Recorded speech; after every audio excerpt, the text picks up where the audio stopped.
제가 그 성경 봉독을 할 때 꼭 본문이 어디라고 하는 것을 두 번에 걸쳐서 말씀드리지 않습니까?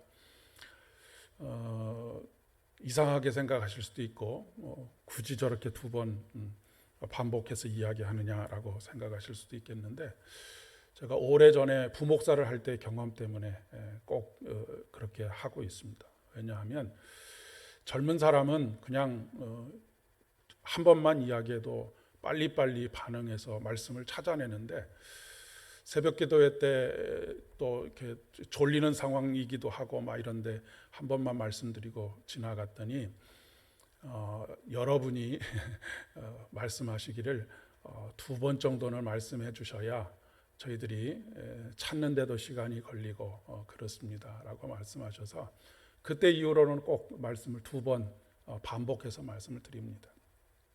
그 얘기는 또 다른 측면에서 여러분이 말씀을 봉독할 때는 앞을 쳐다보는 것도 참 좋지만 실질적으로 성경을 펴서 그 말씀을 함께 따라오시면서 그렇게 읽어내가는 것이 훨씬 더 좋겠다라고 하는 생각도 담겨져 있기 때문에 그렇습니다. 예수님을 믿으면 천당 갑니다. 어떻게 보면 굉장히 구태의연한 이야기인 것 같지만, 저는 이 말씀 속에 복음이 다 담겨져 있다라고 그렇게 생각합니다. 예수를 믿으면 천국을 갑니다. 천국은 다른 말로 이야기하면 하나님의 나라입니다. 회개하라, 천국이 가까웠다 말씀하셨습니다. 여기서 한 가지만 뺀다면, 제가 여러 번에 걸쳐서 여러분에게 말씀드렸듯이 천국은 가는 것이 아니고 예수님께서 이 땅에 오셨기 때문에 이 땅에 천국이 이루어진 것처럼 천국은 오는 것입니다. 임하는 것입니다 라고 하는 것만 바꾼다고 한다면, 복음의 핵심은 물론 그 안에는 십자가도 있고 부활도 있고 여러 성경의 말씀들이 있지만, 한마디로 이야기하면 예수님께서 이 땅에 오셔서 하신 모든 일들은 하나님 나라를 이루기 위한 하나님 나라 운동이었다라고 한마디로 요약할 수가 있습니다. 예수님께서 주기도문을 통해서 주님께서 하신 기도가 아니고 주님께서 우리에게 이렇게 기도해라 라고 가르쳐 주신 기도이지요. 그런데 이렇게 기도하라 라고 가르쳐 주신 주기도문 안에 또 하나님의 나라가 가득 차 있는 것을 보게 됩니다. 나라가 임하옵시며 뜻이 하늘에서 이룬 것 같이 땅에서도 이루어지이다 라고 하는 그런 간구가 담겨져 있고요. 그리고 맨 마지막에 대개 나라와 권세와 영광이 하나님 아버지 하나님께 있사옵나이다, 영원히 있사옵나이다 라고 그렇게 고백하고 있습니다. 하나님 나라의 핵심은 우리의 삶의 주인이 되시는, 온 우주 만물의 주인이 되시는 하나님의 뜻이 이루어지는 것입니다. 그래서 예수님께서 우리에게 주기도문을 통해서 그렇게 가르쳐 주신 것이죠. 우리가 하나님의 나라가 이 땅에 임한다라고 하고, 그 하나님의 나라가 임하는 것이 바로 우리의 구원입니다. 그러면 하나님의 나라를 받아들인다, 도대체 택배를 받는 것도 아니고 하나님의 나라를 받아들인다라고 하는 것은 무엇을 의미하는 것이겠습니까?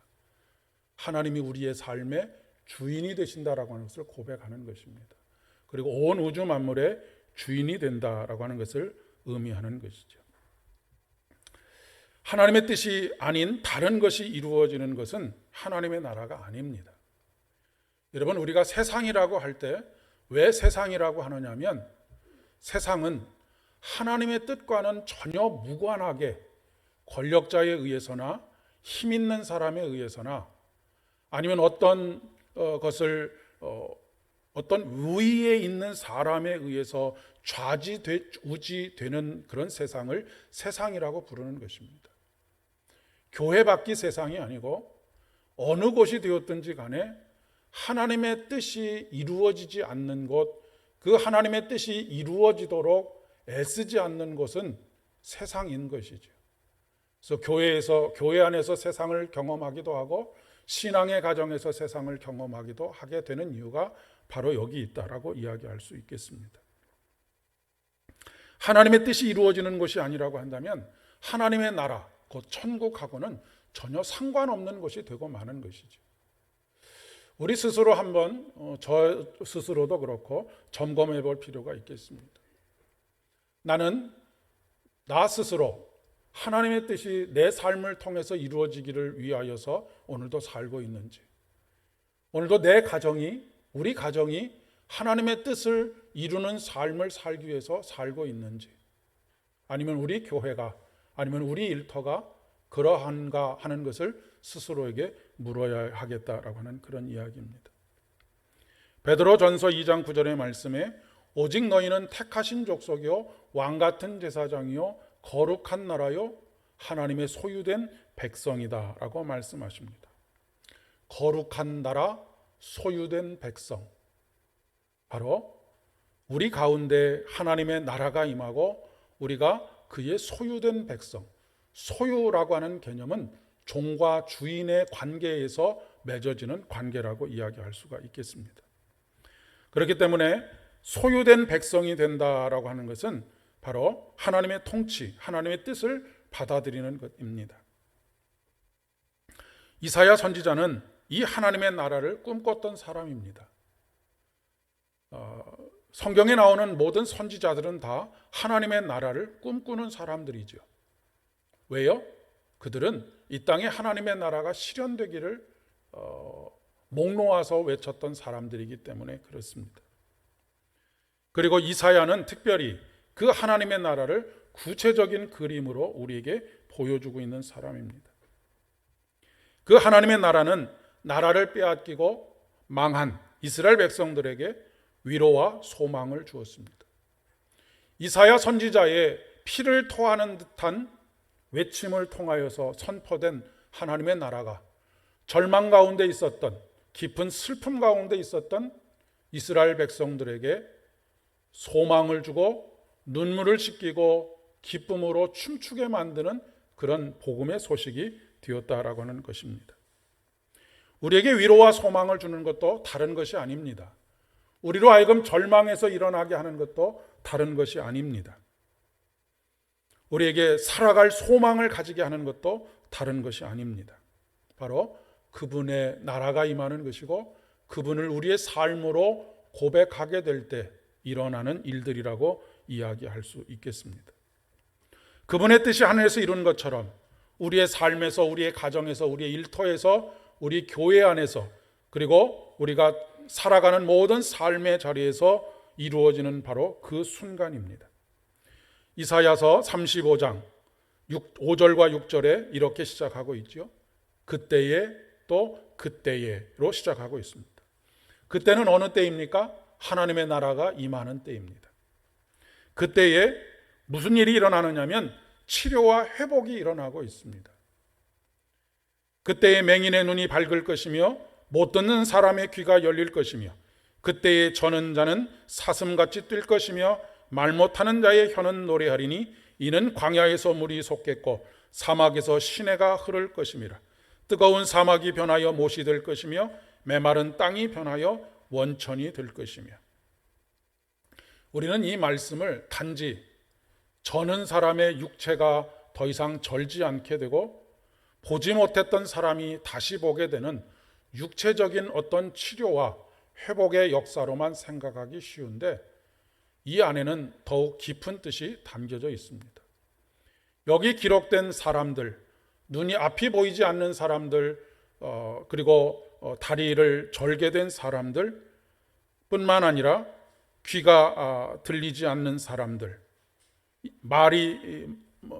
혀에 말이 제대로 나오지 않는 사람들, 이 모든 사람들은 육신의 장애로 인하여서 받는 고통과 또 아픔보다는 육신의 고통과 아픔 그리고 질병으로 인하여서 사람들에게 차별받는 그 차별이 훨씬 더 마음속에 큰 상처로 남아있는 사람들입니다. 그러니까 하나님 나라라고 하는 것은 단순히 우리의 육체가 치료되고 회복되는 것만이 아니고 진정한 의미에서의 차별이 사라지는 것, 이것을 의미하는 것이다 라고 이야기할 수 있겠습니다. 시편 146편 5절의 말씀에 시인은 야곱의 하나님을 자기의 도움으로 삼으며 여호와 자기 하나님에게 자기의 소망을 두는 자는 복이 있도다라고 노래하는 이유입니다. 지금 이 말씀을 듣는 이들이 누구입니까? 환난을 당한 사람들입니다. 오늘날의 표현에 의하면 빌린다면 재난의 상황에 직면한 사람들입니다.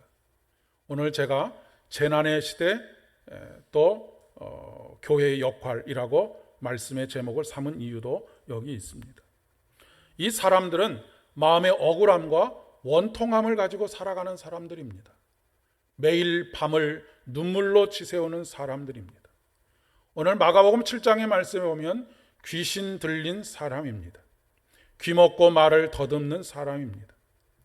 귀신이 들렸다라고 하는 것은 그 삶을 하나님이 아닌 다른 어떤 영적인 존재가 지배하고 있다라고 하는 의미입니다. 이것이 이 말씀이 가지고 있는 영적인 의미라고 이야기할 수 있겠습니다. 이 사람들은 귀신이 들린 것만으로 또 귀가 들리지 않고 입이 어눌한 것만으로 사람들에게 차별을 받고 있었습니다. 저 사람들은 죄 때문에 저렇게 되었다라고 하는 차별입니다. 이 죄는 자기 자신의 죄이다라고 주장하는 사람도 있고 아니면 아버지의 죄, 조상들의 죄가 이 사람에게 있다라고 하는 논쟁들이 있었습니다. 어찌 되었든지 간에 책임이 누구에게 있든지 간에 이 사람은 사회로부터 차별을 당하고 공동체로부터 배척을 당하는 사람들입니다. 사람들은 이들을 저주받은 사람들이라고 그렇게 이야기를 했습니다. 오늘날의 표현으로 한다면 지지리도 복이 없는 그런 사람들입니다. 그런데 오늘 예수님께서 그곳에 임하시고 그곳에 하나님의 나라가 경험되게 되어질 때 그들에게 치료가 이루어집니다.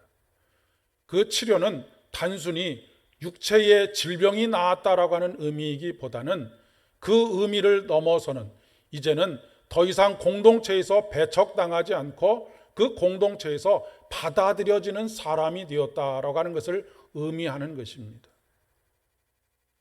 그렇기 때문에 하나님 나라의 핵심적인 가치 중에 한 가지가 차별이 사라지는 것입니다. 그 어떤 이유로도 차별을 받지 않는 것입니다. 그것이 육체적인 연약함이나 아니면 영적인 연약함이나 그 어떤 것으로도 차별받지 않는 그런 세상이 이루어져 가는 것, 이것이 바로 하나님의 나라가 성취되는 것이다 라고 이야기할 수 있습니다. 이것이 오늘 우리에게 위로와 소망이 되는 것입니다. 그리고 다시 살아갈 만한 소망을 품게 되는 것입니다. 우리가 어떤 신앙관을 가지고 사느냐, 어떤 세계관을 가지고 살아가느냐 하는 것은 그 어떤 것보다도 중요한 일입니다. 왜냐하면 어떤 틀을 가지고 어떤 안경을 가지고 세상을 바라보느냐 하는 것이기 때문에 그렇습니다. 까만 색깔이 들어가 있는 안경으로 세상을 보게 되면 세상이 모두 다 까맣게 보입니다. 빨간 눈을 가지고 보면 세상이 모두 다 빨갛게만 보입니다. 우리가 우리의 자녀들에게 가르쳐 주어야 할, 유산으로 남겨야 될 것도 바로 이것입니다. 하나님의 나라라고 하는 관점에서 세계관을 가지고 세상을 보게 될 때 우리는 그동안 보지 못했던 것들을 보게 됩니다. 그리고 듣지 못했던 것들을 듣게 됩니다. 하나님의 나라라고 하는 이 세계관을 가지고 세상을 바라보지 않고 검은색의 안경을 끼고 보면 볼 수 없는 것들이 너무나 많습니다. 그러나 그 모든 것들을 다 거두어내고 하나님 나라의 세계관으로 바라보게 될 때 이제까지 희미하게 보이던 것들이 더욱 선명하게 보이게 되고 이제까지 듣지 못했던 것들을 다시 들을 수 있는 귀한 믿음의 여정이 된다라고 하는 그런 말씀입니다. 그런데 이사야가 피를 토하듯 선포하고 있는 이 하나님의 나라, 이 하나님의 나라에 모두가 다 귀를 열고 마음을 열어서 반응했던 것은 아닙니다. 오히려 대다수의 사람들은 전혀 반응하지 않았습니다. 어떤 사람들이 반응했느냐면 바로 들을 귀가 있는 사람들, 볼 줄 아는 눈이 있는 사람들이었습니다. 들을 귀가 있고 볼 줄 아는 눈을 가지고 있다라고 하는 것은 하나님의 나라라고 하는 안경을 가지고 이 세상을 바라보고 가정을 바라보고 일터를 바라볼 수 있는 사람이라고 그렇게 이야기할 수 있습니다. 들을 귀 있는 사람들만이 절망에서 일어나 소망을 품습니다. 들을 귀가 있었던 사람들은 그 절망적인 상황 속에서 예루살렘으로 돌아가고자 분연히 일어나고 있는 모습을 보게 됩니다. 예루살렘으로 돌아가는 여정 속에서 그들이 목숨을 잃을지도 모르는 그런 상황임에도 불구하고 그들은 그곳에 소망이 있음을 발견하고 떨치고 일어나서 예루살렘을 향하여서 발걸음을 옮기는 것입니다. 들을 귀 그리고 볼 수 있는 눈을 가진 저와 여러분이 되실 수 있기를 진심으로 축복합니다. 그렇게 될 때에만 우리가 그동안 보지 못했던 세상, 그리고 그동안 듣지 못했던 세상, 그리고 우리가 그동안 하나님께서 우리 곁에서 얼마나 성실하게 열심으로 일하셨는지를 보지 못했던 그 세상, 그 새로운 세상들을 볼 수 있게 될 것이기 때문에 그렇습니다. 오늘 마가복음의 말씀에 수로보니게 여인의 이야기가 나옵니다. 그 딸은 귀신이 들려 있습니다. 여러분, 애끓는 모정이 느껴지지 않으십니까? 아마 이 여인은 이 딸에게서 귀신을 쫓아내는 일만 할 수 있다고 한다면 자신의 모든 것을 다 쏟아 부을 것입니다. 아마도 목숨을 내놓으라고 하면 목숨을 내놓을 정도로 그렇게 모든 시도들을 멈추지 않았을 것입니다. 하지만 그 모든 것들이 수포로 돌아가고 말았습니다. 그런 그녀에게 하늘로부터 들려오는 참으로 큰 기쁨의 소식입니다. 하늘에는 영광이요 땅에는 평화의 소식인 것이죠. 바로 예수님께서 그곳을 지나가신다라고 하는 소식을 듣게 되었습니다. 이 소식을 듣고 한달음에 예수님께로 달려가서 무작정 그 발 아래 엎드리고 있습니다. 저는 이 발 앞에 엎드리는 이 행위를 통하여서 그가 지금 어떠한 자세로 예수님을 만나고 있는지를 유추해 보게 됩니다. 여러분, 발 앞에 엎드리는 행위는 종이 주인에게 취하는 태도입니다. 종은 어떤 존재입니까? 주인님 말씀하옵소서 종이 듣겠나이다 라고 하는 자세를 갖는 사람입니다. 딸에게서 귀신을 내어 쫓아주기를 간구합니다. 하지만 예수님께서는 매몰차게 거절하고 계십니다. 거절하실 뿐만 아니라 모욕적인 말씀까지도 건네고 있습니다. 자녀의 떡을 취하여 개들에게 던져주는 것이 마땅치 않다라고 하는 말씀입니다. 예수님께서 무슨 쌍욕을 하신 것은 아닙니다. 여기서 말하는 개라고 하는 것은 이 당시에 유대인들이 이방인을 일컬어 부를 때 늘 사용하던 단어가 저 개들이라고 그렇게 사용을 했기 때문에 그렇습니다. 예수님께서 세상에 돌아가는 논리로 말씀하신 것입니다. 물으신 것입니다. 뭐라고 물으시는 것이냐면 이 유대 땅에서 살아가는 사람들의 세상의 원리는 개들에게, 이방인들에게 상종하지도 않을 뿐만 아니라 아무것도 나누지 않는 것이다. 이것이 우리가 살아가고 있는 세상의 법칙이다라고 물은 것입니다. 그러자 수로보니게 여인은 하나님 나라의 시각으로 반응하고 있습니다. 주님, 주여 올소이다마는 상 아래의 개들도 아이들이 먹던 부스러기를 먹나이다 라고 대답하고 있습니다. 옳습니다. 주님께서 하신 말씀이 틀린 말씀이 아닙니다. 이 세상은 그런 세상인 것을 제가 잘 알고 있습니다. 저도 그 세상 속에서 살아남기 위해서 몸부림을 치고 있습니다. 하지만 당신께서 이 땅에 오신 이유도 그렇고 당신께서 이 땅에 이루어 가시고자 하시는 뜻이 이미 하늘에서 이루어진 그 뜻을 이 땅에서 이루시기 위해서 오신 하나님의 나라의 원리는 그것이 아닌 것을 압니다. 이제까지는 제가 의사를 아니면 다른 어떤 존재를 귀신을 쫓아낼 수 있는 어떤 무당을 내가 주인으로 삼고 그에게 의지했지만 이제 당신의 무릎 앞에, 당신의 발 앞에 무릎을 꿇습니다. 당신을 나의 주인으로 받아들입니다. 당신을 온 우주 만물의 주인으로 받아들입니다. 귀신조차도 당신의 손 아래 안에 있음을 제가 고백합니다. 하나님의 나라의 원리는 모든 사람들에게 그 어떤 이유로도 차별하지 아니하고 은혜를 베풀어 주시는, 부스러기 은혜라도 베풀어 주시는 그 나라의 원리인 것을 깨닫고 주님 앞에 나와 있습니다라고 그렇게 고백하는 것입니다. 그런데 사실 우리는 전혀 정반대의 반응들을 보일 때가 많습니다. 하나님의 뜻이 옳은 것은 알겠습니다. 하나님의 뜻이 무엇인지도 알겠습니다. 그러나 현실은 그렇지 않습니다. 우리는 현실에 맞춰서 살아가야 합니다 라고 그렇게 주장하는 경우들이 많이 있는 것이죠. 수로보니게 여인은 오히려 예수님께서 의도적으로 질문하시는 것입니다. 이것이 세상의 논리인데 이 세상의 논리대로 살아가는 것이 순리가 아니겠느냐라고 하는 그런 의도를 가지고 있는 질문에 수로보니게 여인은 하나님의 나라는 그렇지 않습니다.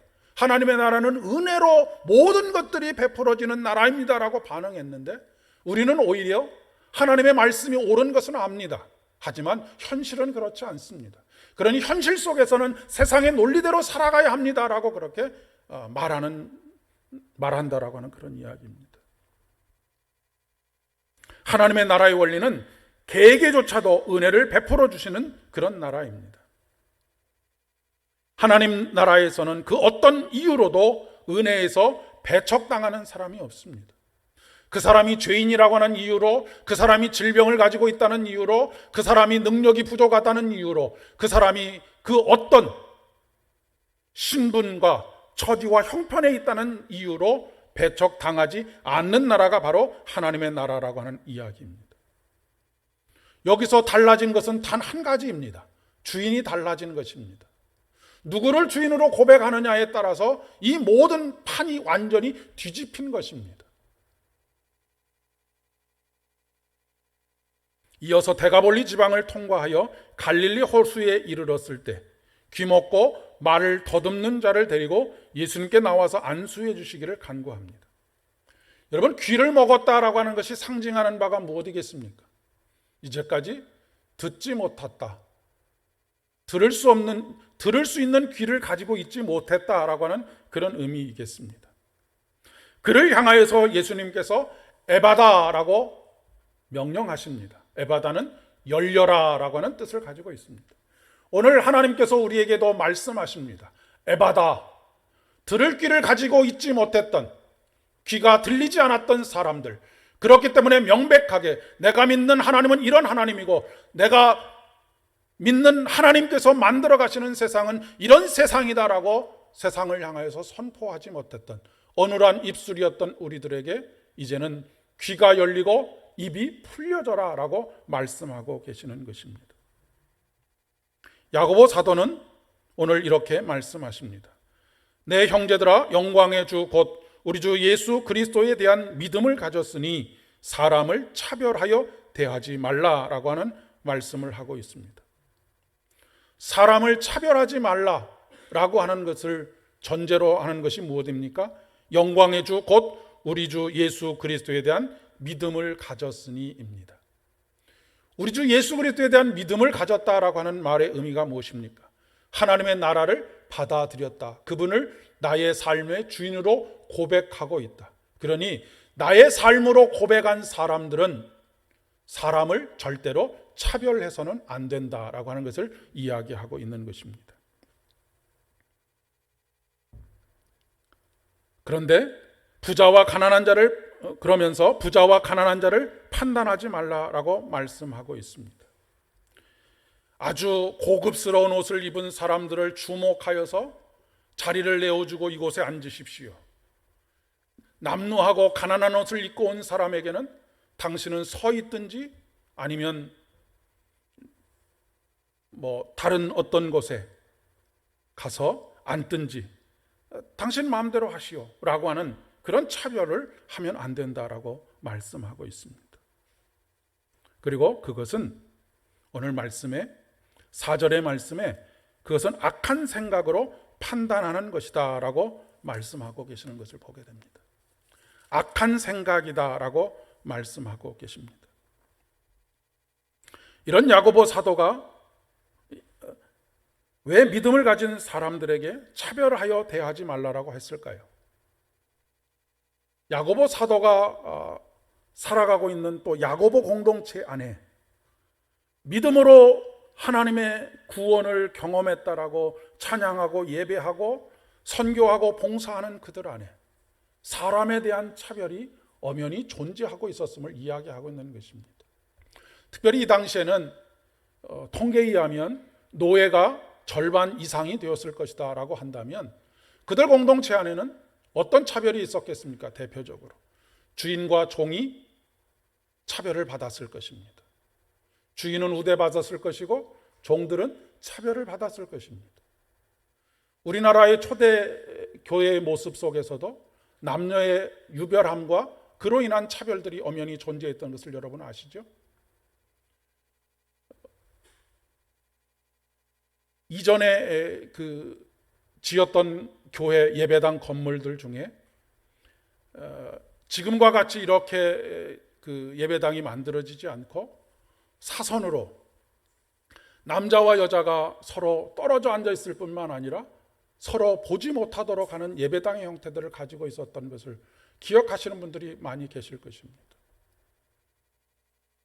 그 나라의 문화와 여러 가지 여건들 때문에 물론 그런 차별들이 존재했지만 그런 차별들이 당연한 것으로 여겨지지 않고 끊임없이 그것을 바꿔가려고 하는 노력과 땀 흘림이 있는 것이 바로 하나님의 나라가 임하는 것이다라고 이야기를 할 수가 있겠습니다. 부자와 가난한 자를 차별하고 출신에 따라서 차별하는 일들, 예배가 드려지고 온갖 전도와 선교와 봉사가 이루어지고 있지만 믿음을 가진 사람들, 하나님을 주인으로 삼고 살아가는 사람들에게는 일어나지 말아야 할 일들이 엄연하게 일어나고 있는 현실에 대해서 이야기하고 있는 것입니다. 이것이 야고보 사도가 보고 있었던 불편한 진실이었던 것이죠. 그러나 야고보 사도는 그것을 당연한 것으로 여기지 않고 믿는 우리들, 하나님을 주인으로 삼고 있는 우리들은 절대로 이런 일들을 하면 안 된다라고 하는 것을 말씀하고 있는 것입니다. 오늘날 우리 사회 속에서뿐만 아니라 신앙 공동체 안에서도 이런 차별들이 엄연히 존재하고 있습니다. 특별히 요즘 우리 사회의 커다란 분위기 중에 한 가지가 능력주의입니다. 이 능력주의는 차별을 당연하게 여기는 것입니다. 능력이 있는 사람, 더 많이 공부한 사람이 더 많은 것을 가지고 그것을 누리는 것이 왜 잘못이냐? 물론 그것이 잘못은 아니지요. 능력을 발휘하는 것이 잘못도 아니고 더 많은 것들을 얻게 되는 것도 그것도 잘못은 아닙니다. 그러나 그것으로 인하여서 생기는 차별, 그것을 인하여서 생기는 배척, 그것을 인하여서 생기는 여러 가지 사회적인 갈등과 부조리들, 이런 것들이 문제가 되는 것이죠. 이런 차별과 배척이 있게 되면 그곳에서는 더 이상 위로와 회복을 경험할 수가 없습니다. 소망을 발견할 수도 없는 것이죠. 오늘날 수많은 사람들이 교회는 가고 싶지 않지만 예수는 믿고 싶다라고 말하는 이유들이 바로 여기 있는 것이 아니겠습니까? 누구를 탓할 일이 아닙니다. 누구를 탓한다고 해결될 수 있는 문제도 아닙니다. 귀 먹고 말이 어눌했던 사람이 귀가 열리고 입이 풀려져서 다시 말하게 되었던 것처럼 우리들도 들을 귀 있는 사람, 들은 그 말씀을 세상을 향하여서 선포할 수 있는 어눌한 입술이 아니라 이제는 똑똑하게 말할 수 있는 우리들이 되어야 하겠다라고 하는 것입니다. 이것은 남의 이야기가 아닙니다. 하나님의 나라가 임했음을 선포하고 그 나라가 이루어지도록 땀 흘려 애쓰는 사람들이 되어야 한다라고 하는 것이죠. 우리 사회 구조가 이러니 어쩔 수 없다라고 하는 것이 아니라 그 현실을 인정합니다. 하지만 하나님의 나라는 은혜가 지배하는 나라이니 당신이 은혜를 베풀어 주시고 이 모든 차별로부터 나를 구원하시고 우리를 구원해 주실 줄 믿습니다라고 하는 수로보니게 여인의 고백이 바로 우리의 고백이 되어야 한다라고 하는 것입니다. 야고보 사도는 이렇게 말하고 있습니다. 내 형제들아, 만일 사람이 믿음이 있노라 하고 행함이 없으면 무슨 유익이 있으리요? 그 믿음이 능히 자기를 구원하겠느냐? 만일 형제나 자매가 헐벗고 일용할 양식이 없는데 너희 중에 누구든지 그에게 이르되 평안히 가라, 더 없게 하라, 배부르게 하라 하며 그 몸에 쓸 것을 주지 아니하면 무슨 유익이 있겠느냐라고 말씀하고 계십니다. 2년에 가까운 코로나19 상황으로 인해서 우리 사회는 재난에 가까운 상황에 직면해 있습니다. 그런데 참 아이러니하게도 지난달 수출 통계를 보면 우리나라의 지난달의 통계, 수출 통계, 올 1년의 통계가 우리 대한민국의 역사 이래로 최고의 호황을 누리고 있다라고 하는 통계입니다. 이렇게 한쪽에서는 어마어마한 물질들이 쏟아져 들어오고 있는데 또 대다수의 사람들은 고통의 시간, 절망의 시간, 눈물로 밤을 지새지 않을 수 없는 그런 시간들을 보내고 있다라고 하는 그런 이야기입니다. 갈수록 상황은 더 좋아지지 않을 것입니다. 비대면의 상황으로 인해서 교육의 격차가 더 심화되는 것에 그치는 것이 아니라 심각한 상황에 놓여져 있습니다. 교육의 격차가 생기게 되면 거기서 분명한 차별이 생기게 됩니다. 계층 간의 이동이 사라지게 되고 그 삶의 상황이 고착화되는 것이기 때문에 그렇습니다. 이전 사회는 열심히 노력만 하면 어떻게든 성공할 수 있었지만 이제는 아예 그러한 가능성 자체가 사라져버리는 그런 사회입니다. 그러면 이런 사회를 바라보고 예측하면서 교회는 그리고 우리 그리스도인들은 어떻게 해야 되겠습니까? 내가 할 수 있는 일이 뭐가 있겠는가라고 하면서 현실을 인정하는 것으로 그쳐야 되겠습니까? 아니면 이것이 세상의 이치이고 이것이 세상의 현실이지만 하나님의 나라는 하나님을 주인으로 받아들인 우리는 그런 세상을 인정할 수 없습니다. 그런 세상이 아닙니다. 하나님께서 능력 주시는 그분이 우리 안에서 이 모든 일들을 이루어 가실 것입니다라고 하는 믿음으로 노력해야 하겠습니까? 그 몸에 쓸 것을 주라라고 말씀하십니다. 단순히 구제와 봉사를 말하는 것이 아닙니다.